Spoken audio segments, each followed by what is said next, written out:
Thanks for having me today. I'm kind of used to talking to older groups, but I'll try to get down and talk with, of course, it's not hard when you consider my education. But what we're going to do is talk about the Civil War, but what we're going to do mainly is talk about what the individual soldier was like. And you see pictures of them fighting, you see pictures of them all the time, but what did the life of a soldier look like? And what did they do? And what kind of food did they eat? And what did they prepare for? So that's what I'm going to try to cover with today. Plus, I brought some artillery shells for you to look at. They're not real. They're reproductions of artillery shells. Like again, my name is John Reed. I'm what they call a reenactor. A reenactor is a person who goes to a place, dresses in the period of the time, and actually what y'all would do when you go home and play, we go play, but we're big time players. Where y'all pretend like you got a gun or something like that, we actually have the guns. Where y'all pretend like you're shooting a cannon, we're actually shooting the cannon. Now we don't use any bullets or anything like that, we just use gunpowder, but it's the real gunpowder. Everything that we do as a reenactor has to be based on real clothing, guns, cannons, horses. Everything has to be exactly like it was during the Civil War. Now, to start off with, you see the uniform I'm in right now.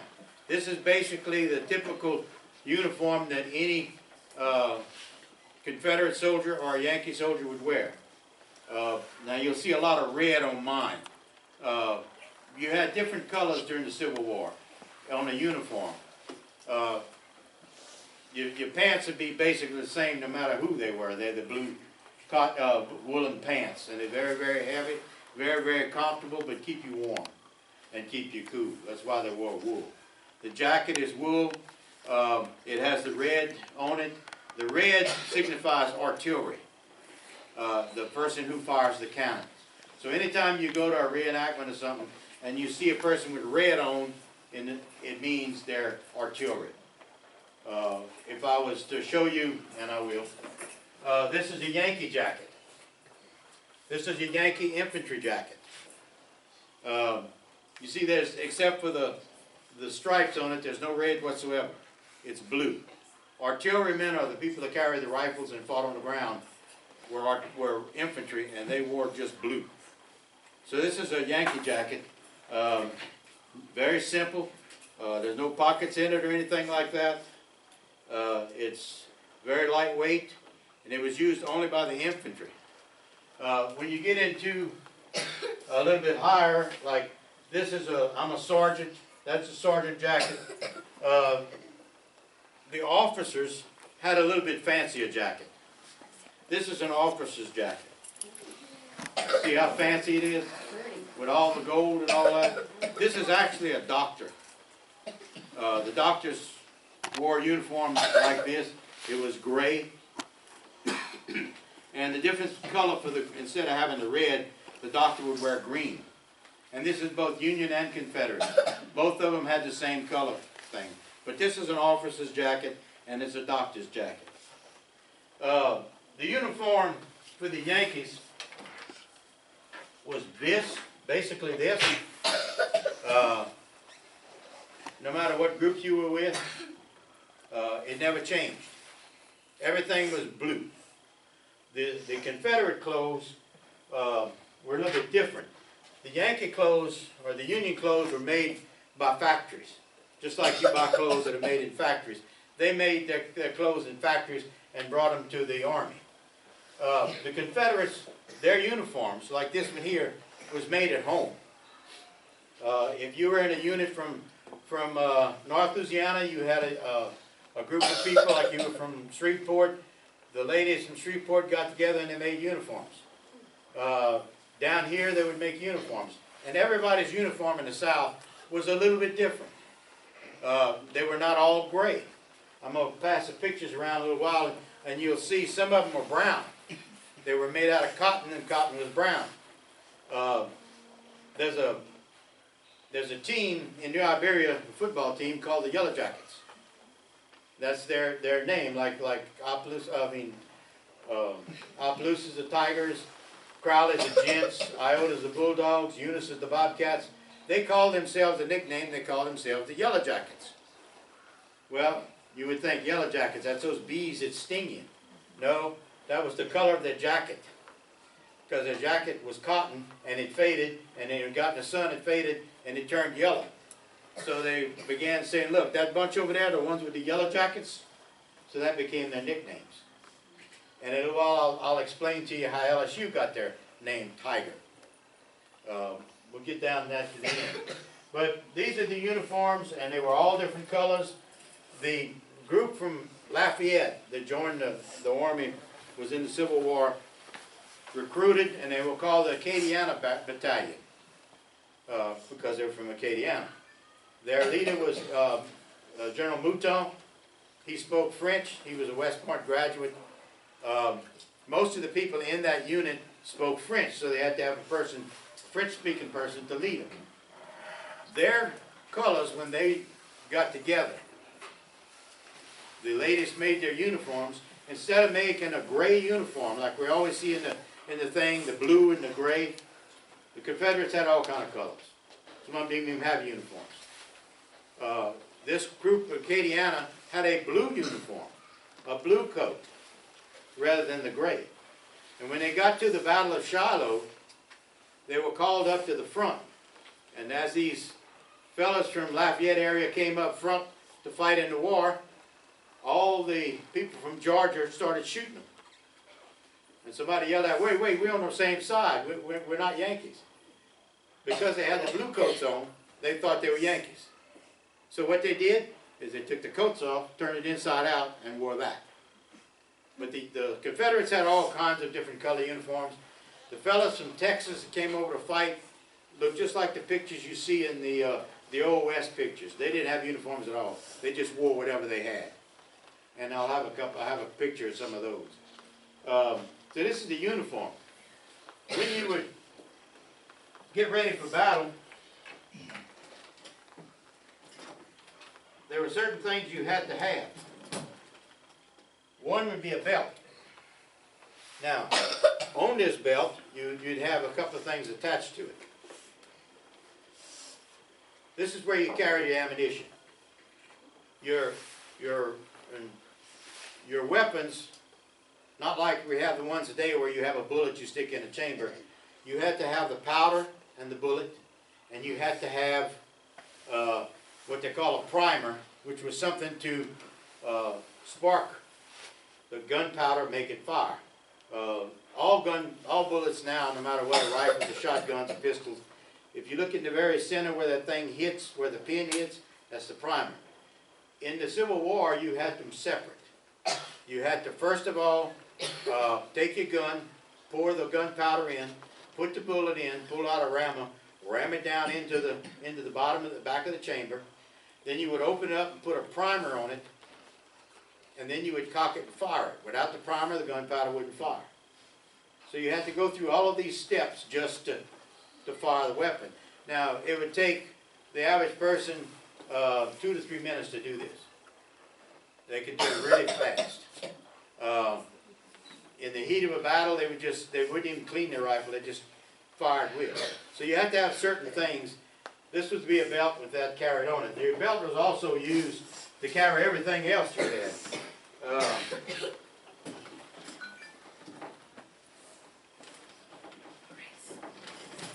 You all hear about bayonets. This was also on that belt. This is what a bayonet looked like. It was not made for cutting. This was not made to cut somebody. It was just made to stick them. That's it. Yes, sir. My brother has one of those and he has a rifle from the 1800s. Mm-hmm. Now, every rifle didn't have a bayonet. Some didn't have them, but most of them did. Anybody else have a question? Did you have a question, Dave? Okay, what was your question? Well, my grandma, she's selling certain stuff, and she's selling one of those on eBay, and she showed me, and I was like. Mm-hmm. If you notice, it's not like a blade. It's like a toothpick. So it's made a little bit different. The other type of weapon that, the knife that, especially the southern boys in Louisiana handle, was what they call a Bowie knife. A Bowie knife was made after Jim Bowie's knife, and this is a Bowie knife.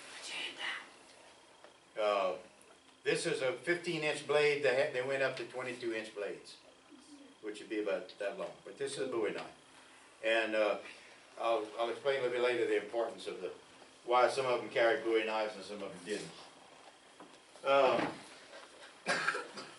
All of that would be attached to the belt. So when the fellow walked around to wherever he was going, he had all of this hanging. Plus he had things like this hanging. And as you would hear him going down the roads, it would be, you get 1,000 people, that makes a lot of noise. But they would be banging everything around on each other. Of course, the soldiers at that time, there was no transportation like we have now, where you jump in a plane or you jump in a car and you take off. So you had to walk everywhere. And they would get out and walk sometimes 30 miles a day, rest 15, 20 minutes, maybe an hour, and then go into battle. They'd go fight. So it was a little bit different than what y'all see in the pictures now about the soldiers now. These people walked everywhere they went. Now, they would go down to Morgan City and walk all the way up to Shreveport, and then turn around and walk all the way back down to Morgan City, because that's the only transportation they had. The cavalry, of course, would use horses. They didn't load anybody on wagons and move them around. They, every once in a while, had a boat, a steamboat that they could put them on and move them around. When the war started, every town in the area, and there weren't a lot of towns. You had Opelousas, you had Lafayette, you had Ville Platte, you had Lake Charles, but it wasn't Lake Charles then, it was Marion. Ma'am? When you say like, and help me out, because I don't even know, like when you say the cavalry, like what exactly, is that everybody that fought or the South? No, cavalry is only one on horseback. Horseback, Ones that's okay. like you see in the West where they attack the Indians. The cavalry, because I hear that a lot in movies, and I'm sure y'all do too. It's all the cavalry. I'm like, what are they referring to? Okay. Okay, let me explain to you the breakdown. This is both North and South, because most of the Southern generals were at one time in the Northern Army, so everything stayed the same. You had infantry. Infantry is the people who carried the guns, who fought the ground battle. You had artillery, which is the one that fired the cannons. And that's all they did, is fire cannons. The infantry, well, they would just march and fight in battles. The cavalry would run on horseback. They would fight only on horseback. Now, a lot of times they were scouting, they'd go out and scout areas, or otherwise they'd make charges with swords and pistols. They didn't have, well, they had rifles, but most of the time they were with pistols and sabers and swords. And they would fight on horseback. So you had basically three different types of units. The one on foot, the infantry, the one with the artillery, and then the cavalry. Now, during a battle, they would have a cannon sitting there and all the men on the cannon would get killed. Some of the infantry would come and take over. Or some of the cavalry would get off their horse and take over. It depends what was going on. Because it was empty, the cannon be empty, doesn't mean they just left it alone. Everybody pitched in. Very seldom would an infantryman jump on a horse and fight like a cavalryman, because you really, if you're going to ride a horse at full speed and you're going to have a gun in one hand and a sword in the other, you really need to know what you're doing, because you'll fall off that horse in 2 seconds. Wow. When we have the reenactments, we do have infantry, we do have cannons, and we do have cavalry. And we got a few, we got about 5. But I have seen at infantry, at reenactments where they were making a big charge, and here comes the cavalryman, and he falls off his horse. So it is dangerous. I bet. Cavalry, you need to know. That's why the Texans were so good at it. Oh. They fought Indians for years, and they were very good at being cavalry. But it took a lot of training for for an infantryman to get on a horse and be a cowboy. When they would travel, they would have all their gear on and everything, and they would take off. And they'd say, well, we're going to Baton Rouge. And Baton Rouge is about 60 miles away right now. How many days is it going to take you to get there? 2 hours. By now, by car. But if you're going to walk, carrying 30 pounds of gear, it's going to take you at least 2 to 3 days. But these people would move. I mean, when they said get up and march, they didn't march in step, they all just moved. They would cover sometimes 20, 25, 30 miles a day. And then in battle, they would cover more than that. They would cover 20 miles and a half a day. And then stop, rest, and then fight. These were tough people. We talk about all our military now, how tough they are. You don't realize how tough these people at that time were. But that was life. Life was not easy in those days. Life was tough. I'm going to show you the food they ate, which you're going to look at and say, oh, Mom, I mean, they ate that. But that was normal. That was normal for every day's food, whether you lived in your house or you fought in a battle. It was normal. Start off with one of the other things you had to have on your shoulder was this, called a haversack. Now the Yankees had backpacks, little small backpacks. This was a haversack that, got it loaded down.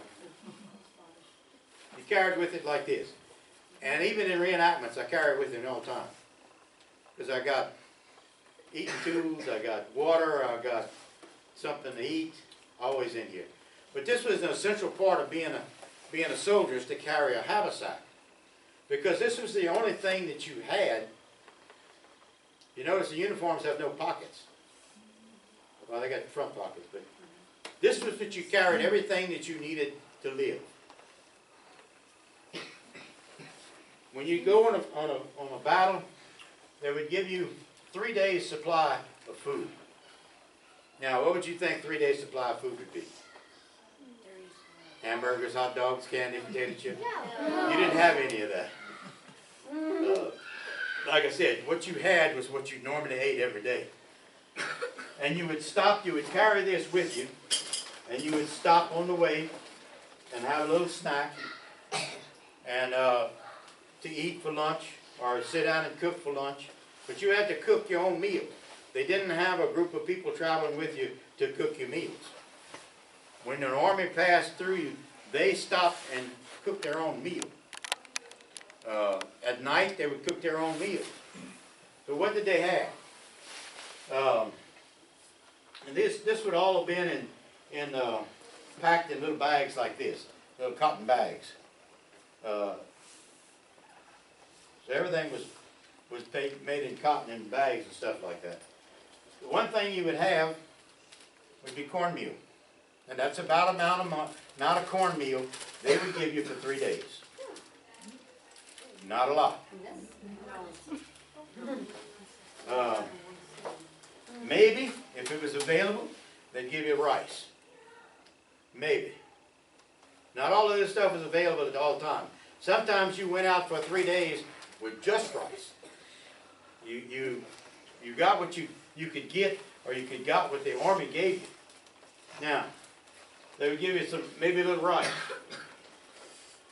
a little brown sugar. So, but that was rare, that you would get a little brown sugar. Little black-eyed peas, about that amount for 3 days. Morning, noon, and supper. That's what you had. Coffee beans, they would give you just the coffee beans. And what you would do is you would take a knife out or your butt or your gun, and you'd smash up the coffee beans and put it in hot water and boil it a little while, and that was your coffee. This was not available all the time. You hear the stories of the Union and the Yankees, the Yankee groups and the Southern groups exchanging food sometimes, where they were camped out close to each other and they would exchange food. It'd be things like this. the Southern boys always had a wad of tobacco with them. So they would trade the tobacco for coffee, because you didn't always have coffee. In the Southern forces, one of the things that really caused them to lose the war was they had no supplies. They were better fighters, they were more efficient, but they didn't have the food, the guns, and the supplies to put on an army. So you had these things, but you sometimes would never have them available. Guys, remember we talked about that, how supplies were scarce and how when the North tried to take over the ports, how it was really bad. This came in handy because I was going to get this anyway, but this is the amount of meat they gave you. This is bacon. It's a slab of bacon. It's not sliced or anything, it's just a slab. And what you would do is you would cut a piece of it off, you would throw it in your pot, you would get the grease cooking, you would have the meat, and then you'd put your cornmeal and your beans and cook your stuff with that. But that's all you had to eat. Now, every once in a while, if you could get into a field where something was growing, they would raid the field. You have to realize the people that were living here, not everybody fought in the war. This area is kind of, there wasn't too many people here at the time, but you take Lafayette from Morgan City, Franklin, coming up the river, you had a lot of people. Not everybody was soldiers. So what they would do is they'd go into a community and they would look around and they would get food. They would gather food. It would be corn. They get their sugar mill. They get sugar. The differences in the armies, the Southern armies, even when they went up into Pennsylvania, would always use Confederate money and pay the person for the goods. Now you got to realize Confederate money wasn't any good. It wasn't worth anything. But they would always pay the person for the stuff that they took. The Union Army, on the other hand, would just come in and take it. Whether or not they would come into a vegetable garden and take all your vegetables, come into your cornfield and take all your corn. They'd come in and gather all your chickens, and it was both sides that did this. So they would come in and gather all your chickens, all your pigs, all your cattle, and take your horses for the cavalry, and just leave you with nothing. So the poor civilian at that time was being hit by the Southern Army, who was paying them with money that wasn't any good, the Union Army, who was just taking it, and a third group people called Jayhawkers. Now Jayhawkers was a bunch of crooks. They were a bunch of robbers. And they would come into an area and they would just steal from you. So the poor civilian, trying to make a living at their house, which is very difficult to do, had the Union Army come in, the Southern Army come in, and the Jayhawkers come in and take everything they got. One of the incidents that happened in the Opelousas area, the Union Army came up in November, and they just scavenged everything. They took everything they had. They came in with 30,000 people. 30,000 soldiers came up to Opelousas. They went outside and they gathered all the food they could to feed that army, because they had to feed them. So there was nothing left in December. There was no crops growing in January, February, March, and in April, here they come again. They came up, they did the same thing, they sent out people to gather food. Now they came as the Union Army was living and camped in Opelousas. They came as far as Iota to pick up food. Wasn't big armies, it was maybe 10, 15 people at a time. But they would come up as far as Iota and then go back. In other words, one day travel and then go back with whatever food they could gather. If you had anything at your farmstead, it was gone. They would come inside and go to your canned goods, take them, it was gone. There was so little food left after the first round that the Union Army that was going to Texas, they were going to go to Opelousas and then go to Texas, they didn't have any food to live on. So they had to go back to Morgan City. So you had these things going on all over the area. Now in Louisiana, the only fighting you had was really on the rivers. The Mississippi River, the Red River, Sabine and Pass. the Teche. Sabine Pass, the river. Pass. Sabine River. That's the only place you had it because that's where they could survive. There was nothing out here. Maybe a few farmsteads, a few homesteads and stuff like that. There was nothing out here now the Southern forces were going back and forth. They would come at about Lake Arthur and cross over the river, the Mermentau, and then go up to Lake Charles, cross over the Calcasieu, and then go to what they call Vinton, the town of Vinton, where you had an army post there, where supplies would come in on the river, and they'd put them on a wagon and shut them across. Basically what you had going on in this area was just wagon trains of supplies. And every once in a while you'd have a group of cavalrymen come in here, scout in the area, and then run them back. And once in a while you'd have a group of scavengers who would come in looking for food, and then run them back. And it just kind of moved back and forth like that. In the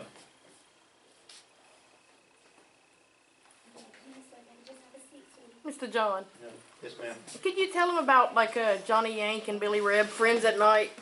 Yeah, that's what I was saying. That was Yeah. strange. They were actually cordial at nighttime. Yeah. But come morning time, it You was had, time Yeah, to fight. and I didn't realize that. I didn't, It was I really time. didn't They know would have shared coffee, stuff. and in the morning it was time to. The pickets who would go out, the pickets would go out and, away from the camp armies, and they would sit there and be ready to tell you that, okay, the Yankees are coming, and send word back, or the Southerners are coming. They would sit there every night, and they would talk back and forth. And then if it was really quiet, they'd get up and exchange, like I said, cotton and tobacco and coffee and different things like that. Or they just sit there and sometimes talk to each other. And in the morning, when the sun rose, they'd pick up their guns and shoot each other. That's hilarious. But that was the how- nature of the war. You had some sides where you had a family where one brother went to the north, one brother went to the south. You had a lot of the Southern generals were actually from the north, who rather came to the south to fight rather than stay up north to fight. One of the things that you probably heard of, but maybe this age group has never heard of it, but it's called hardtack. They would make thousands and thousands of pounds of this stuff and send it to the army to eat. Now this is bread. This is crackers.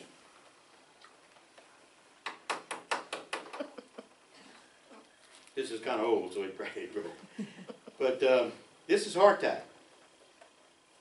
It's edible as long as you soak it in water. Soak it in something to eat. This is what they had. Both Union and, well, more than the Union, the Confederates would just steal this from the Union. But this is what the Union boys survived on a lot, was hardtack. I'm going to just pass this around. Y'all can look at it and feel it and see how tender it is. But that's all they had. And when they would supply these things, now you got to remember in those days, you didn't have anything to disinfect the food. You didn't have anything to keep the bugs away. You didn't have any. They didn't even know that bugs attacked the food. So they would send these cases of it, big cases, probably the size of that box right there, of hardtack. And the hardtack would have probably been made last year. So the fellow would be given a couple of handful of hardtack. When he'd get it, it was full of weevils. They wouldn't worry about it. They'd throw it in the water and eat it. Because that's what they had to eat. So they didn't care too much of whether or not it was full of bugs or not. This is what they ate. Yeah, y'all can pass that down. You already seen it, pass it down. But that's hardtack, and that's something that was common, especially with the Yankees, to eat hardtack. Now, you got all these groceries, you got all these beans, and you got all that meat, and you got all that stuff. Well, what did you cook it in? You built a fire, and you had to cook.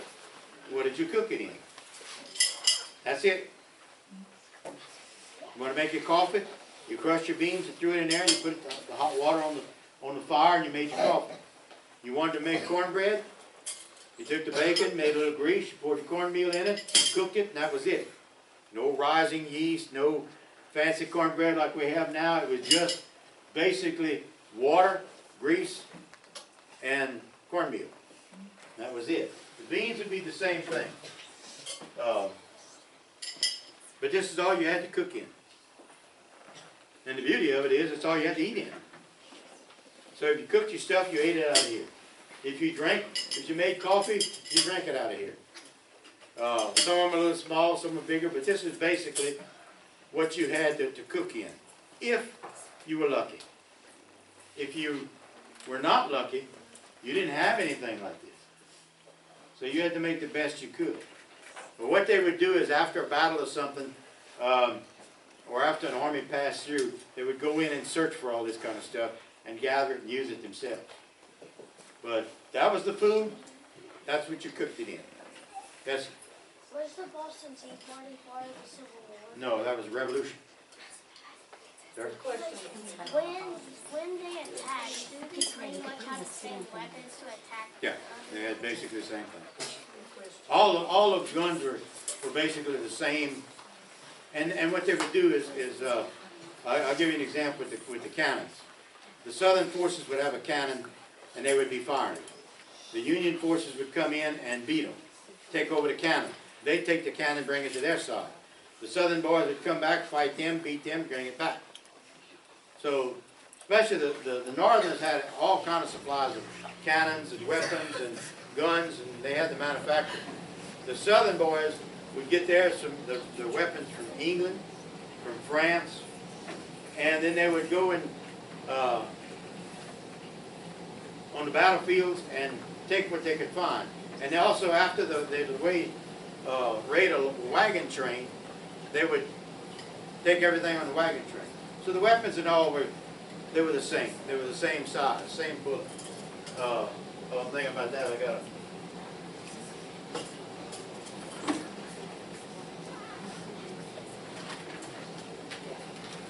These are the bullets. They were pretty big. This right here, the biggest one is a 68 caliber, then a 58 caliber. And then you had difference. You had one was a ball, and one was a pointed bullet. The pointed bullet, if you hear the term named mini ball, it's not a ball at all. It's the round cone. And they call it that because the man who invented it was named Mini. Not that it's small. But I'll pass this around. Y'all can look at it. These are the bullets that we use.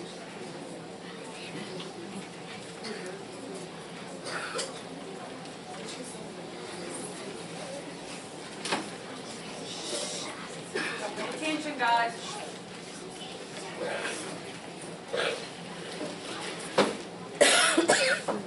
Like I said, we have reenactments, and what we do is we play at a battle.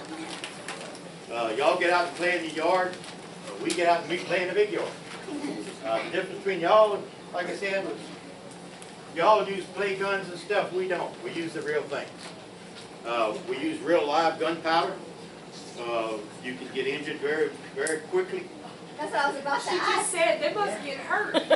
We have a few. Why you think Gramps is deaf? And some reenactments, like the one that Preston and I did, the first one we did was in DeRidder. You had 21 cannons on each side. And you talk about Nixon North. These cannons are firing. These are the real cannons. They're actually what they call reproductions. They were made recently. They weren't the actual cannon that fought during the war because that would be too expensive. To give you an example of how they fire, this is the cannon that I work on right now. You can see the flame coming out the front of it. That flame shoots out about 10 foot. If I was right here firing this cannon, and your teacher's sitting over there, we'd knock her out of her chair just with the compression of the cannon. Did you bring the cannon? Thanks a lot, Miss Mom. So we have seen this. We had a fellow demonstrate it to us. We have what they call an artillery school where we have to go and get certified to operate the cannons. Oh, wow. And what they did is they set up a cannon just like this, and 40 foot away they put up a stick Cherie, with a shirt on. I'm looking for Ethan Caswell. He's in here. Send him to the library, please. His mom is here. Okay. Thank you. Sorry about that. They would set up a stick and hang a shirt on it. Just a regular cotton shirt, 30 foot from the cannon, and then fire the cannon. You'd see of course, this is a photographic thing of it, which caught it in the instant. You never see this in real life, except at night. You won't see that flame coming out. And what it did, when they fired that cannon, that shirt caught on fire. Oh, goodness. They set up another one 50 foot away and fired the cannon, and it knocked it over. When we get in these reenactments and we're firing these cannons, we can feel when the other side sometimes is a football field away. When it's out there and we fire and they fire back, we can actually feel what's called a compression, the air that is moving. So these are real live cannons. They fire gunpowder, just like they did during the Civil War, but we don't put a bullet in it. And I'm going to pass these around, let you look at it. This is Careful with them. Don't tear them. I can print them, don't worry. This is a cavalry on his horseback, and you'll see all the swords and guns and everything. Now this is an officer. Oh, wow. So he has, you see his coat, just like the one I showed you.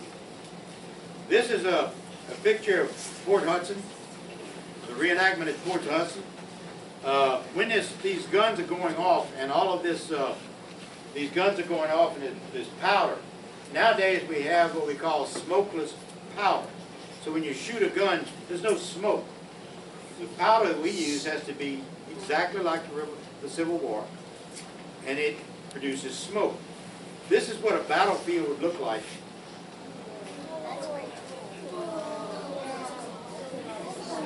You can see that after a while, you wouldn't be able to see who you were shooting at. You just knew there was somebody shooting back at you.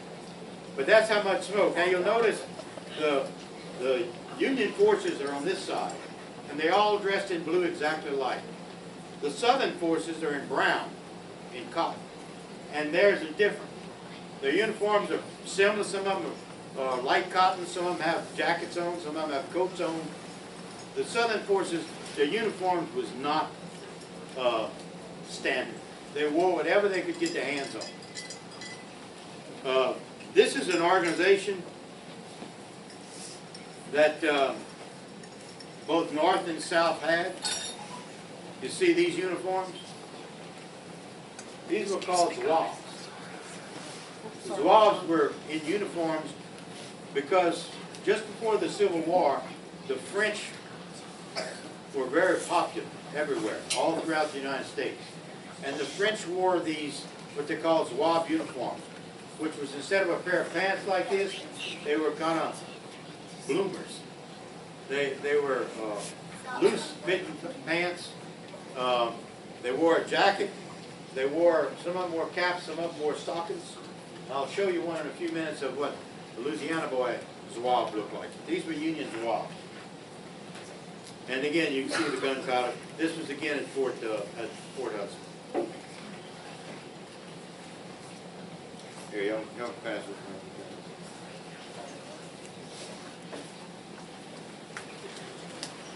This is a smaller gun that when I first worked on. This is the one that Preston and I worked on together. Again, it's a smaller gun than that big one. You can see in the picture that the wheels on that big gun are 6 foot tall. These are only about 3.5. So this is a smaller gun, but this was good for a different purpose.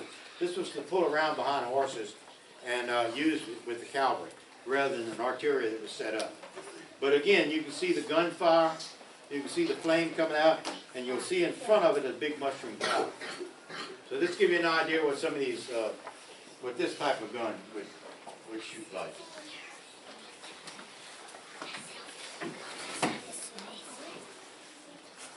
Now, we were talking about the Zouave uniforms and Confederate uniforms.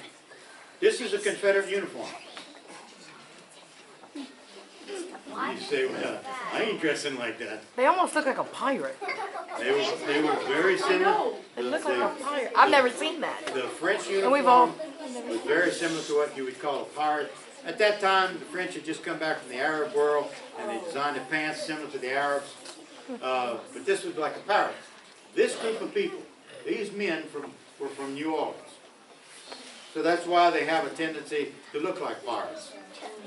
Most of these people that fought in this unit Y'all can look at the from pictures New and I'll Orleans talk. were pirates, were gamblers, were crooks. They were offshore, longshoremen that unloaded and loaded the boats. Their big thing was to work, eat, drink, and fight. That was their life. So when each unit was formed in the early part of the Civil War, each town or each community formed their own units. This group of people got together and formed this unit. And they elected to be dressed like this. And you'll see they have the bloomer pants that were striped. They wore striped socks. They wore a vest. They wore a red shirt like I have. And they wore a stocking cap. The stocking cap didn't fit just a skull cap. It went all the way down to their waist. That's what they look like. These people, if you would say, what kind of people were they? Every one of them would have a record with the cops. They were not the nicest people. They would get together as a unit, and they went to meet the rest of the forces that were starting up. They were gathering at a place called Camp Moore in north of Hammond. And that's where all the units came together to learn how to fight. Nobody wanted to even sleep next to these fellas, because all they would do is fight. They would gamble. They would fight amongst themselves. But they were typical Louisiana boys. Question a while ago about the Revolution. You had a group of not these, but you had a group of men from Louisiana who fought the Revolution. And they were called the Galvez group. And they were from this area, Lafayette area, Opelousas, all this area, the Galvez group. George Washington told his army, he said, if I could get you all to fight like those Louisiana boys do every night amongst themselves, we would lick anybody. That's how fierce they were. But these fellas here, these fellas here would fight amongst themselves, they'd fight amongst everybody else, and it didn't matter what. If you looked at them funny, they'd fight you.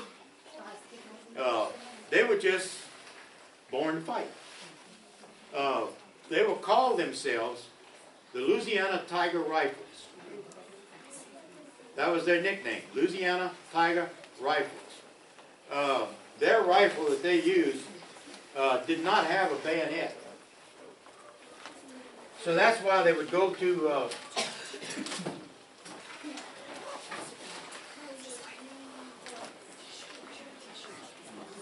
this was their weapon of choice. They had guns, they had rifles, but this is what they loved to use. Why? Because they were used to street fights. The Battle of Bull Run was the first time these fellas got into a battle, and they were told to charge up a mountain, up a hill, and capture a cannon. They jumped out of the woods. They fired their guns, and of course, once you fired them, you had to sit there and reload them. And when you did that, they fired back at you. They jumped out of the woods. They fired their guns, and they charged up the hill. They had a group of 3 cannons up there from Massachusetts. These fellas started to shoot them, and when they did, this group of fellas caught them first. With those Bowie knives, about 75 fighting tigers went through about 200 Yankees, just with a knife, no guns. They would, like they say, slice and dice their way through. They got a reputation in that battle as being the meanest, the most aggressive group in the war, both sides. They were so fearful that when they were marching through a countryside, and when they marched through the countryside, they were up in Pennsylvania, and one lady comes out of her house, and she's, of course, in Pennsylvania, which was a Yankee town. She comes out and she says, would y'all like some water? And they said yes. So she gets out a pitcher with water, and she's serving them water, and she's giving them some homemade bread, and she says, where are y'all from? And one of them says, "We're from Louisiana." She fainted right there. No. She was so scared of the people from Louisiana, she fainted. And it was like that everywhere they went. They got into a group in one battle, and of course their knives, and you can imagine what their uniforms look like after all that slicing, all that blood and everything. They were coming back down off a hill. There were some more Union forces coming back, so they retreated down the hill. And the Union army that was coming, the group that was coming, got to the top of the hill, and one of them yells out, "Who we fighting?" And they said, "The Tigers." And they just stopped dead. They looked down the hill, and there was about 60 of these fellows with their knives drawn and full of blood from head to toe.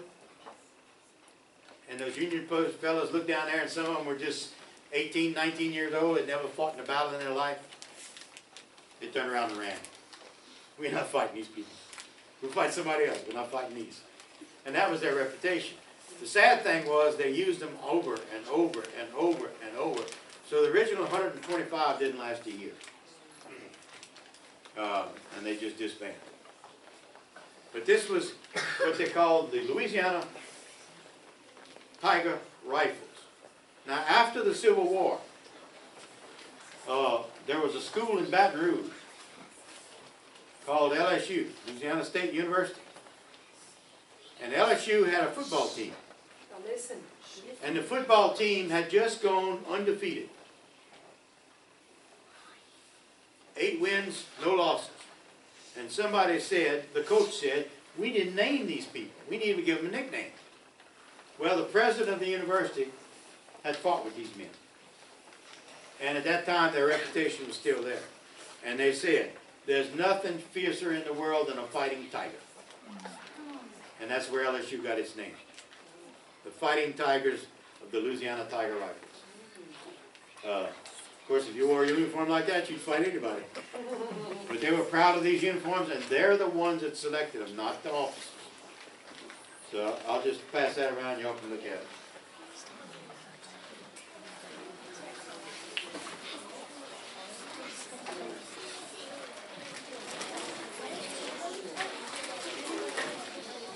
Okay, guys. Don't argue over the pictures. Just If look. you don't see them on the way out, we'll put them on the desk and you'll look at them on the way out. Okay. I keep referring to artillery because, like I said, that's what I'm in. And you've seen the bullets that come out of a rifle. Now, what does an artillery shell look like? That big gun that we passed the picture around, this is what it shot.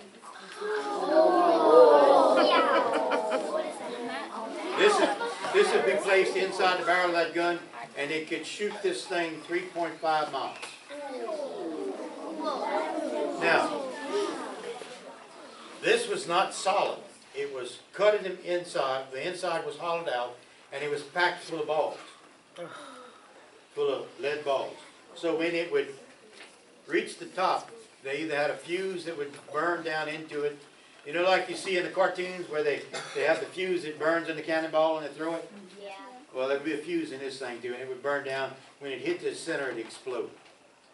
And it was shrapnel everywhere. Pieces of metal, bullets, everything, everywhere. This is the typical artillery shell with that big gun, which is called a Parrott. This is a 10-pound Parrott. It weighs 10 pounds. Now this one doesn't because it's not real. The Parrott rifle would be 10 pounds, 20 pounds would be about that big, 30 pounds would be about that big, and I have 100, which is 6.5 inches. It's that big and it's that tall. But that was used for ships. They would put them on the forts along the water and shoot them in ships. And then the ships would shoot those back. But this is a shot from the cannon. Now you had another type of thing that the cannon shot. This was for long range. You'd shoot that up to a mile, up to 3.5 miles. If you were in close range, in other words, you were on one end of a football field and they had a bunch of people coming from the other end of the football field, this is what you would use. This is called grape shot. Looks like grapes. It's wrapped in a piece of cotton and bolted together. This is called canister. It's the same thing, except this is in like a shell, and this is not. But if you were going to shoot an oncoming army from about 300 feet or up to 900 feet, you would use this. Because when this thing's shot, it's like shooting a shotgun. This one here, that first one was like shooting a rifle. You're going to hit one target. This, short range, like a shotgun, you take a lot of people out. But this is the kind of weapons that they used, and shells that they used in those days. Another type that they used, which you think more of when you think of a cannonball,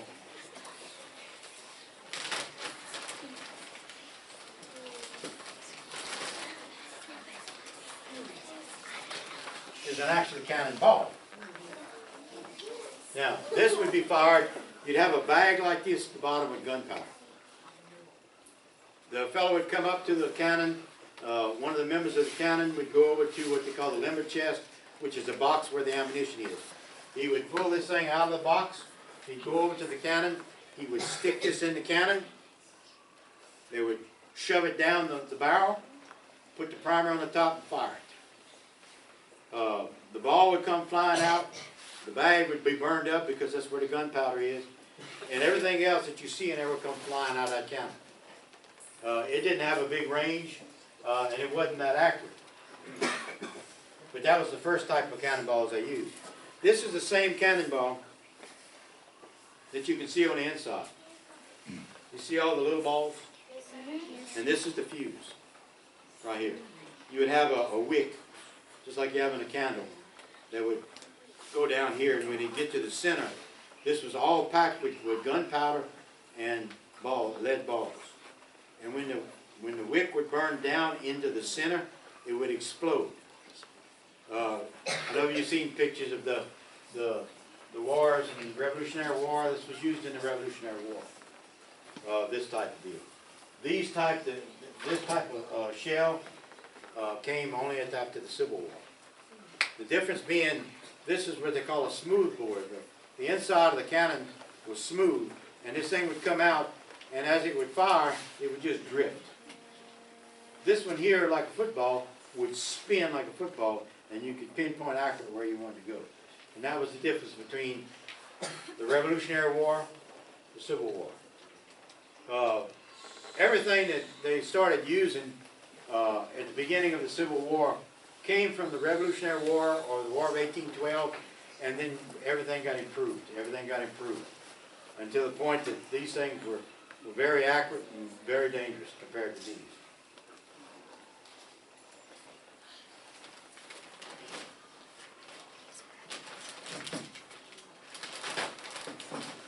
Y'all got any questions? Yes, sir. Why did they name it the Civil War? Sir? Why did they name it the Civil War? Well, actually, it's really named wrong. History itself calls it the Civil War. A Civil War is one part of a government fighting another part of the same government. In other words, if you had like an iota here, one group of people didn't agree with the other group of people, they'd fight each other. That's a Civil War. Actually, the Civil War is the South had already withdrawn from the United States. It was no longer part of the United States. So it was more like a Revolutionary War, or what we like to refer to as the War of Southern Independence. Because it really wasn't two parts of a nation fighting each other in a civil war. It was two different nations fighting each other. So, like, if the cannons shoot from far away and somebody's in the way, what does happen? Like, if somebody, like, right there and a cannon just shoots and it's to the ground, and if you pick it up, is it hot or? Oh, it's not hot, no. Oh, Well, it is if it just came out of the cannon, yeah.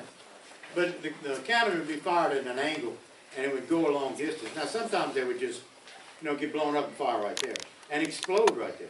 A lot of these cannons were quickly made, and when you put the gunpowder in it, the cannon would explode. But you had to be in front of it to get hurt. Yeah?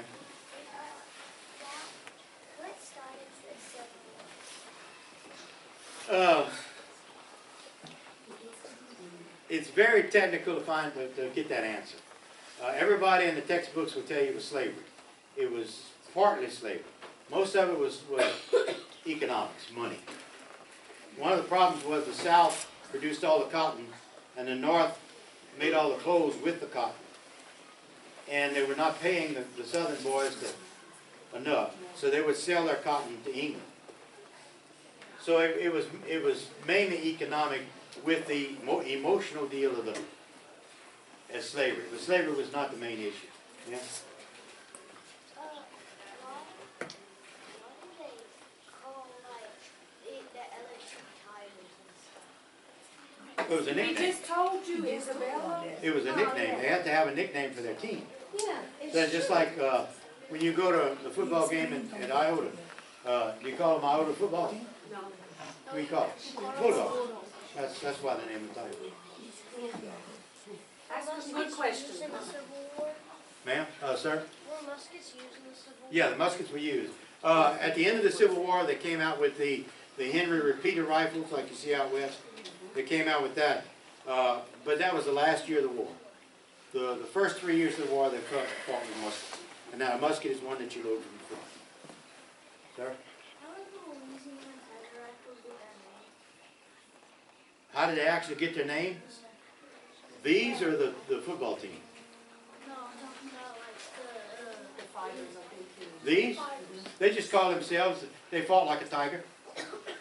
They said, well, what? How do you fight? Well, we fight like tigers. Okay, you'll name me the Tiger Rifles. Ma'am? Have you ever traveled in a boat to fight? I'm sorry, I didn't hear you. Have you ever been in a boat to fight? Did No. you ever go by boat? Oh, In a boat. No, That's a good question. It is a good question. the problem with that is the boats would be very expensive. You see, we pay our own expenses. Everything I have, I pay for. And the cannon, we all get together and we buy a cannon. Cannon's $20,000. Talk about the musket. The muskets run anywhere from $700 to $1,000. The uniform, this uniform here, it's 10 years old and it cost me 10 years ago $400. So we pay for everything. So nobody really can afford to have a boat. They did have one battle at Donaldsonville about 15 years ago where they had a tour boat, which was a steamboat, tour boat, and they rigged a cannon on it and used that during the battle. But that's the only time. It's just too expensive to have a steamboat. How often do y'all do these reenactments? Less and less every year. Less than this. It's we normally do them about 4 times during the fall and about 4 times during the spring. The last one just occurred 3 weeks ago at Camp Moore. If you would want to take your group to a tour, to a reenactment as a field day, Port Hudson. Port Hudson is the best as far as that. You have one up at, like I said, Camp Moore, which is usually a bit bigger. You have another one up at what they call Pleasant Hill. Pleasant Hill, we actually have fireworks put out. And as we fire this way, it explodes over here. And that's at Pleasant Hill. Do y'all usually do them on the weekends? Fridays are school days in which you can bring your class there, and we can we'll have these there. We'll have a artillery, infantry. They even have a doctor set up sometimes. Where they actually cut the leg off and show you how to do that. But it depends on where you're going. Every year, the first week in November, the Shadows on the Teche, we have a little small reenactment there in which we only have one cannon and about 40 people. And we have a field day where we have all this set up on Friday, and Saturday and Sunday we have 2 battles. One in the morning, one in the afternoon. Camp Moore, it's usually 2 o'clock in the afternoon on Saturday. 1 o'clock on Sunday is the same. And it's usually that time for every one of these battles. But your big ones are Pleasant Hill, Port Hudson, and Camp Moore. Last year, every year at Gettysburg, they have a reenactment. Last year's reenactment had 41,000 reenactors. And they own the battlefield, and it's a full-scale battle. That's big. It even got to the point a couple of years ago where they had to kind of restrict it, because they had a South Carolina unit charging a fence, and the back of the unit was manned by New York troops. And when they met at the fence, they were supposed to pretend like they were fighting. It didn't happen that way. They actually fought. They actually got to fighting each other. Get out, oh my gosh, So that had to be stopped quick.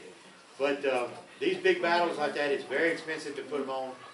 And when you go, like I said, we're using real gunpowder. We have maneuvers with the infantry. We have cavalry running around. We have artillery firing, and there are demonstrations before each one of these reenactments. So We brought the kids to Mansfield, and they had a lot of the Texas riders Yeah. that had came and did. It was neat. It was Yeah. really neat. You see, Louisiana, we had a lot of local boys fighting in Louisiana, but mainly they were Texas boys. The Texas people would come over. Walker's group came over because they didn't want the battle to go to Texas, so they said, we're going to fight it in Louisiana. So they were here more than Louisiana. Louisiana had a lot of people out in Virginia and Kentucky and Mississippi and Alabama. We had a small crew here called the Acadiana group, the Louisiana 18th. They were local boys. They would go fight, and then when there was no fighting going on, they'd go home and plant the crops or harvest the crops. And then when they said, oh, we're fighting again, they'd go back. And that's what was going on. The Louisiana, the biggest battles that went on was called the Red River Campaign. The Red River Campaign started in Morgan City. By boat, they came up to Alexandria. They unloaded 30,000 Union troops at Alexandria. And they began a march up to Shreveport, because at that time, Shreveport was the capital of Louisiana. And by the way, after the second year of the war, Opelousas was the capital of Louisiana. Baton Rouge had been captured by the Union forces, so the capital moved to Opelousas. Now, the governor's mansion, where he stayed, is still in existence, and they're repairing it right now. But the Red River Campaign, they got up to Natchitoches, and they had two roads, one going northwest to Shreveport, and one following the Red River. Now, the Southern forces were sitting at Mansfield, which was about 30 miles away from Natchitoches. They were sitting there in the woods. And they didn't know whether the Yankees were going to go up one road or they were going to go up the other road. And they said, well, how are we going to tell? And of course, you didn't have a telephone when you call somebody up and tell them he's coming. And so you had to rely on other ways. What they did, they got a 14-year-old boy. And they sent him from Natchitoches to Mansfield by horseback. And the way they did it is, they sent word to Mansfield, if the boy has a solid colored shirt on, they're going up the river road. If the boy has a striped shirt on, they're going up the woods road. And he didn't know what he was doing. His daddy told him, here's your horse. I want you to send a message. Bring this message to your uncle in Mansfield. And of course, there wasn't a lot of roads, so he knew where exactly to go. 14 years old. So he gets on his horse, and he rides his horse up to Mansfield, and he gets stopped by his uncle, and his uncle looks at him and says, well, thank you for the note. And the boy turned around and started heading back home. And his uncle turned around to the general and said, they're coming this way, he's got a striped shirt on. So a 14-year-old boy at that time was basically the hero of the war. Because when they got up to Mansfield, the Southern forces defeated the Union forces. 7,000 Confederate forces met 30,000 Union forces and drove them all the way back down to New Orleans. That was Louisiana. That was the last battle the South won during the war, was at Mansfield, Louisiana. But can you imagine waking up one morning and see 30,000 people, soldiers passing your house? And it was not a pretty picture, because when they passed, you didn't have anything left when they passed. Of course, the Southern forces were basically the same thing, just smaller numbers. But Louisiana was fought. There was battles fought. They were fought at Morgan City, at Patterson, at Franklin, at Lafayette. There were 2 battles fought at Opelousas. You had Port Hudson, which was a siege, which everybody knows of Vicksburg is the biggest siege. No, Port Hudson was. Port Hudson lasted longer than Vicksburg. Port Hudson gave up. They were surrounded by 17,000 Union forces. They had 7,000 Confederates in the fort. They got after Vicksburg, you had another 17,000 moved down, so you had 30,000 Union forces at Port Hudson. The fort gave up because they ran out of rats and horses to eat. That's all they had. So they just, we can't go anymore, they gave up. At the time, the casualty count, the Union forces out of the 30,000 suffered 10,000 casualties. The Southern forces in the fort suffered 400. So they could have, if they had food, they could have held on for a lot longer. But they ran out of food. Story of the South. They ran out. Ran out of everything. So if you get a chance to go to Port Hudson, some of the earthworks where the men fought at and stayed in is still there. And like there's a lot of demonstrations, there's a lot of stuff like I just passed out there at Port Hudson. Yes, sir.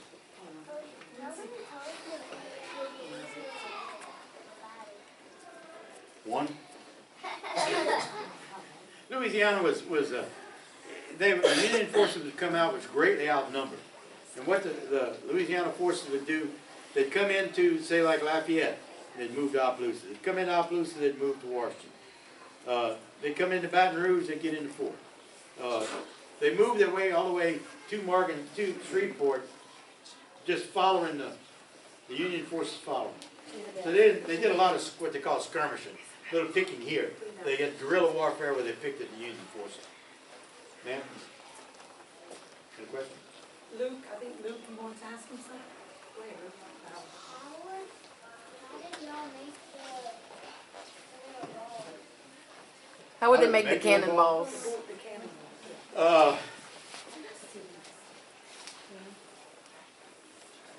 I bought a plastic ball, you know, play ball. Cut the center out of it and poured plaster of Paris in it. And then hollowed out the center and put little wooden balls inside. Sir? How far were the battles, like the teaching how ball and those stuff? How far were the battles? Yeah, from like where they were. Oh, it was probably, when they did the final with the Red River Campaign, they would come out of Morgan City and they'd get to Patterson, which was 10 miles away. And the Confederates had an earth wall built. And they fought all day long. At night, they would go back to the east side and go to sleep. Confederates would move on to Irish Bend, which was 20 miles away. Yankees get up, no Confederates. They'd go further. They'd meet them at Irish Bend. Nightfall come, they'd go to Lafayette. So they would do that on a regular basis. Sir? Did the soldiers ever send other people to figure out where they're gonna go? That way they can get there sooner. Scouts. They constantly had what they call scouts, which is cavalry. These fellows would get on horseback and they'd ride out, and they would find where the other group is, and both of them did it, both Union and Southern. They would ride out until they found out where the army was, and then they would send somebody back to tell them where the army was. So what would happen if they figured out that they were spying on us? They get shot. But that was it. That's what you were there. And then they had people. They had spies. They had people telling them where the armies were and everything. One of the interesting things about this area was, in that area from Franklin, Patterson, Franklin, New Iberia, there were a lot of French people. a lot of French-speaking people, but a lot of Frenchmen who came from France. So when the Union Army would come through, they would hang a French flag and say, I'm French, I'm not Southern, I'm not Confederate, I'm French. And then the French would pass it by until the second time where they didn't. Sir? Yeah? I could tell a story about this area. It's a little gory. Since you mentioned hanging. Does that could be all right? Okay. In 1863, which is the third year of the war, you had a family, there's a local family here by the name Raspberry. And Mr. Raspberry was in the Army. He was fighting with the 18th Louisiana. And like I said, when they wasn't fighting, he would come home and plant his crop. Well, he lived probably around Mowater in that area. And he'd come home to plant his crop. And he got up in the morning and he went out to see about his crop. How it was going and whether his men were planting his crop or tending. And 6 Yankee soldiers rode up to his house. His wife came out. They questioned her. They went in the house. They said, fix us breakfast. So she went in the house and she fixed him breakfast. Then they started gathering up all the canned goods, all the preserves and all that kind of stuff they could. They loaded it in their horses. And then one of the soldiers said, what's in the barrel? And he looked in it, he said, it's a sugar. You'd buy your sugar not by the bag, but by the 50-pound barrel. So he looked at that barrel, and he rolled it outside, and he busted the barrel up and spread the sugar everywhere. Well, Ms. Raspberry tried to stop him. She said, nope, you're not going to do that. One of the soldiers slapped her, knocked her down. So they leave. In the meantime, in the afternoon, Mr. Raspberry comes back with his farmhand. And there she is all crying and everything. He said, what happened? Well, she told him the story about the Yankees coming in, busting the sugar, and slapping her. He said, that ain't going to happen to my wife. So he goes in the house and he gets his guns. He goes out looking for him. He catches them under an oak tree, sleeping. They're taking a nap. He walks up to them. They're not suspecting him. He has a pistol and a rifle. And he says, which one of you slapped my wife? And one fellow being smart, because he was outnumbered, I did. The man shot him right there. So he brings all 6 of them, he ties their hands together and their feet underneath their horse. And he brings them to the house. And he asks the wife, which one of these broke into your house? She said, that one. He shoots him right there. He takes the other 4 out to the woods, never to be seen again. They don't know what he did with them, but he came back. They didn't. So that's the kind of stuff that was happening in the war. You're talking about hanging them. They didn't waste time. They didn't put you on trial. They didn't do anything. You were guilty. You were right there. Ma'am? No, that was a war. During the war, you don't get arrested for shooting people.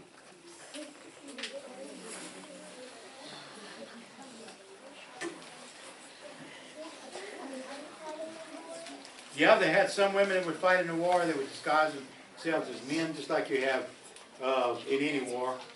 They would disguise themselves as men and they'd fight in a war. A lot of them were cavalry, artillery people. But women did fight in a war. Ma'am?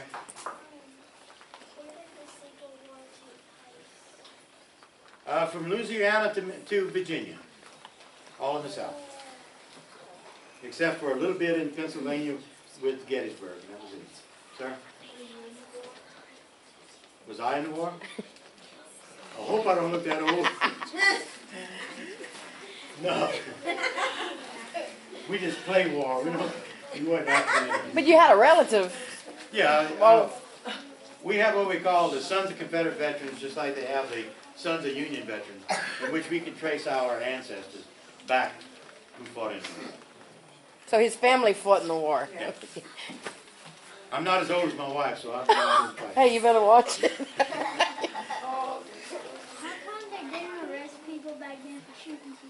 Because it was wartime. That means That's They- in every war, in Aiden. war, That's they in don't- every war. They'll arrest you if it's, or Vietnam, they did everything. arrest some that killed people for no reason whatsoever.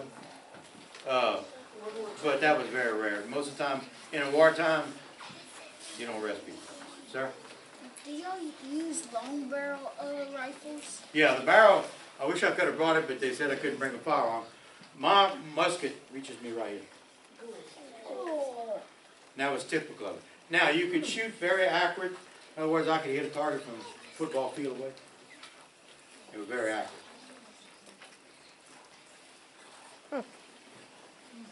Any more questions? Any more? Ma'am? How do you make the cannons? How do we make the cannons? The cannons are made at a factory that has a mold, and they pour the iron into them, and then they make the wheels and everything, put them together. But it's made at a factory, just like it was back then and back during the Revolutionary War. As far back as you go, the cannons were cast with hot metal. Sir? During the Civil War, did people did they run or did they still walk everywhere? They walked everywhere unless they were being shot at, then they ran pretty good. Kind of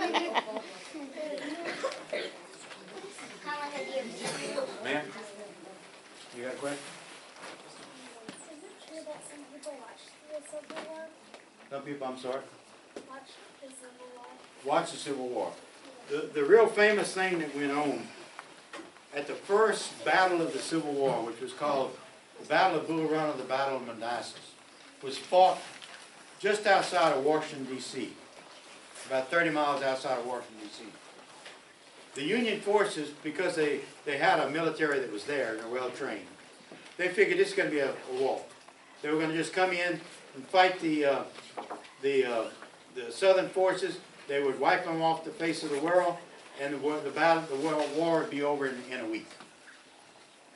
A lot of the townspeople, not all of them, but a lot of the townspeople came out in buggies and horseback and set up tables and set up picnic grounds on the hills to watch the battle. It didn't take long before they were running back to Washington. They didn't realize what a battle was.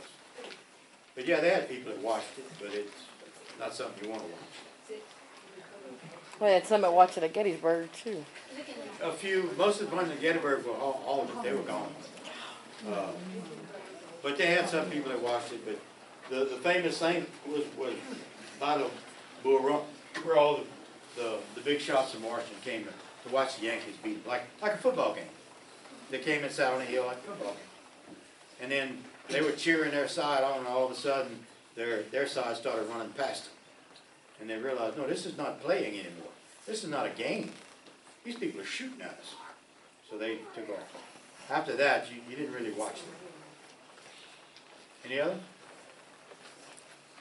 What kind of guns did y'all use They were basically called muskets or front-end loaders, even the pistols. You had to load them from the front. Because like I said, you took the gunpowder, you poured it down the barrel, you put the ball, you put it in there, you rammed it in, you put a primer, and then you were able to fire. They were called muskets, or front-end loader guns, pistols. The pistols, you had cartridges, and you loaded them from the front. Sir? Did they use the guns with the knives on it? That's what that bayonet was. No. That bayonet was a knife on the front of the gun. Oh yeah, that was standard operation. When you got into battle, you fired your guns, but then when you got to a march against them, you used your bayonets. Sir? Yeah. You're in the back, right? Alex. Was the cannon loud? Was it loud? Oh yeah. To give you an example, and we were just, again, at a reenactment, which we don't use the we were using, firing these weapons, we use a pound of gunpowder.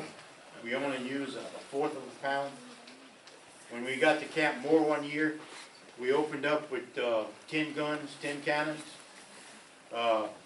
We met a fella at the end of it who said, oh, I wish I could have got here sooner, I forgot about it. And they said, well, where were you? He said, I was 30 miles away.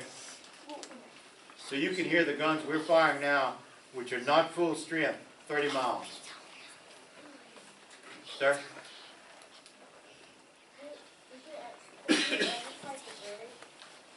The British was the Revolutionary War, not the Civil War was mainly between Union forces and Southern forces. Now, you did have a couple of Southern generals who were French. No, you didn't have any other countries involved. Did the South ever use Henry Watt? The South. You ever use what? Henry Watt. Henry repeaters. Yeah, it did. Well, the South really didn't unless they stole it. They only came out the last year of the war, the Henry repeater rifle. Prior to that, you had another rifle, a Sharps rifle, which had a cartridge. Prior to the cartridge, you didn't have any. So the Henry came in at the very end and was used only rarely. Sir? For the reenactors, do you just use gunpowder and not put the bullets in the real guns? Oh, it wouldn't be any fun if you put real bullets in it. So we get shot. We only use gunpowder. Yeah. Were you really close to the cannon when you shot it? Because I watched the reenactment and I wasn't really far away from it. I was really close and it was really loud. Where's the picture of the big cannon? Where's that big picture he had in the plastic? Right here. No. This one, look, they're right next to They're it. right next to it. You can see, well, a cannon has 7 people that operate the cannon. 2 in the front of the cannon, 2 in the back of the cannon, and 3 behind them. The 2 in the front of the cannon, one of them cleans the barrel out to make sure there's no trash or no flames inside the barrel. The other one swabs it with what looks like a big cotton Q-tip. He swabs it to put the water out. The 2 in the back load the rifle and fire. So there's 7 of us, and you can see in that picture, there's only 3, but we have 2 in the front, 2 in the back, and 3 behind that. And the 2 in the front are on either side of those wheels. And the little cannon there, you put your hand on it, that's how close you are to it. The big one, you stay a little bit further back. Because these cannons don't jump back, but every once in a while they will. And you got to be careful not to get a 6-foot wheel roller that weighs, carrying a barrel at 1,000 pounds, it will hurt you. Sir? Do you have to put a spring for it? Yeah. It's called a lanyard, which is about 8 foot.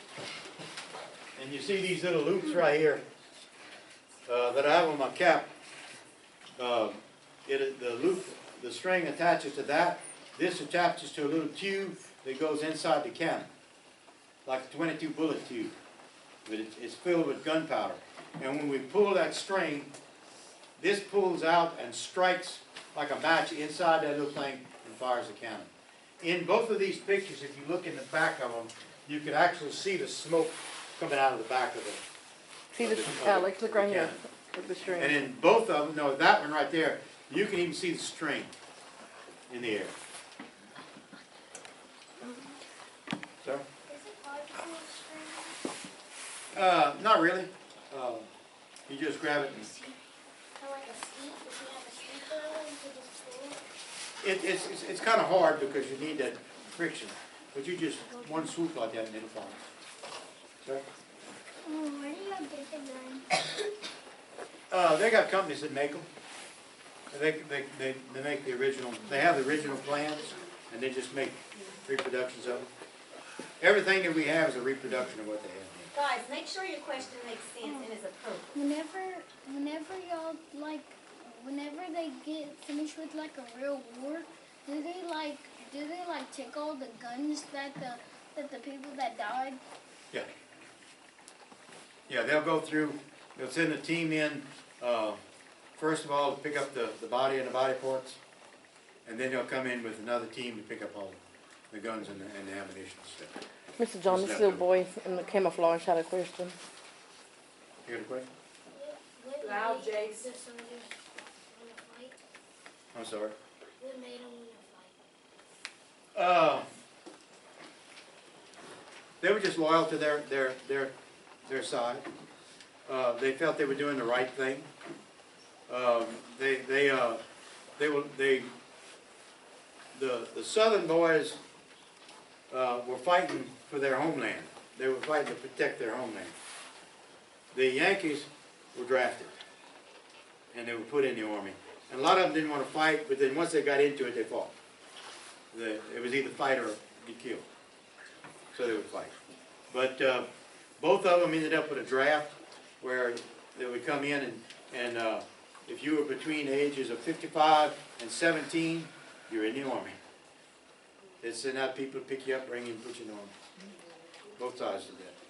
But they fought because they felt it was necessary to protect what they believed in. Just same as we do now. Whenever they take up the body parts, like if they're all scattered out, do they still put them in a coffin like that, or? Yeah. There was two things that went on. The Yankees would always come in, identify the soldier, and bury him with a nameplate. Then they would come in after the war and pick up all the bodies that they knew where, and they would bring them to the national cemeteries, one in Port Hudson, one in Alexandria, one in New Orleans. They would bring them to the national cemeteries. The Southern boys, if the Yankees came in, they just picked them up, dug a hole, and threw them in. No names. So you had a lot of places that never knew whatever happened to them, and that's the one. Sir? How long do you have to be in different armies Now? 18? And at that time, you had a 17, you were a man. Whether you were in the Army or not, you were a man at 17. Can a girl be in the army? Not then. Not that. They didn't know about it. They were at home. Anything else? Yeah? Okay, go ahead. You forgot. Sir? Who started the Civil War and how did it start? Who started? We might be here a while. That's a very technical deal about who started. The first battle of the Civil War was part of Charleston, South Carolina. What happened was they had a fort outside of Charleston, Carolina, about a mile from the land, which was a fort from back during the Revolutionary War. It was occupied by Union forces. The Southern forces fired on the fort. They asked them to leave. They said, "We want you to leave. You're in the South. The South is no longer part of this. The South is a country. You're not welcome in our country. We wanted you to leave." The Union forces said no, and so they had a fight. You also had that here in Louisiana. In Louisiana, you had 6 forts. 2 on the Mississippi, 2 in New Orleans. Well, actually 3 in New Orleans. 1 in Baton Rouge, and 1 arsenal where they kept supplies. And before the Civil War, the governor of Louisiana sent word to all of these forts and said, "You Union fellas that are there, leave. If you don't leave, we'll attack you." So they left. But that's what started the war. Actually, it's politics. Wherever you see a war, think of politicians. That's what starts it. Sir? Did the same thing start the war that's happening now? I'm sorry? Is the same thing that started the Civil War is happening now? Basically, it's all politics and it's all money. Every war that you look at it is based on money. Somebody wants more money or more land than the other person. And that's from the beginning of time. So. Ma'am? I'm sorry, I didn't hear you.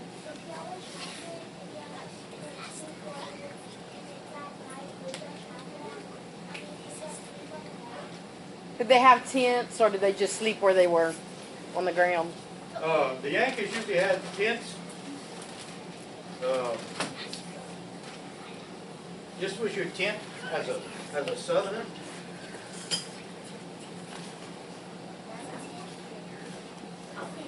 That's a blanket. You were lucky to have a blanket. Otherwise, you slept on the ground. And they would wrap this around them like this, tie it. And when you stopped to sleep, you got out your blanket, you wrapped in your blanket and laid on the ground. Now, some places, they were lucky to have tents. The Union forces always had tents. Southern forces very seldom. Sir? Would they have snakes in the Snakes? You got 15, 20,000 people walking around, I was a snake, I'd leave. You didn't have very much left of wildlife when these people came through. With the noise they made, the number of people, most wildlife left. Otherwise, they were eaten.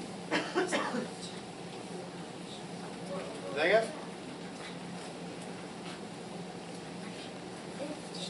Like, is the wars when it went, how much, when, like, if you only do it each day, or anything, how long would it do, or would it do? Like, what time do you do it, or you'll just, what? How long or what times the Civil Wars? Anytime.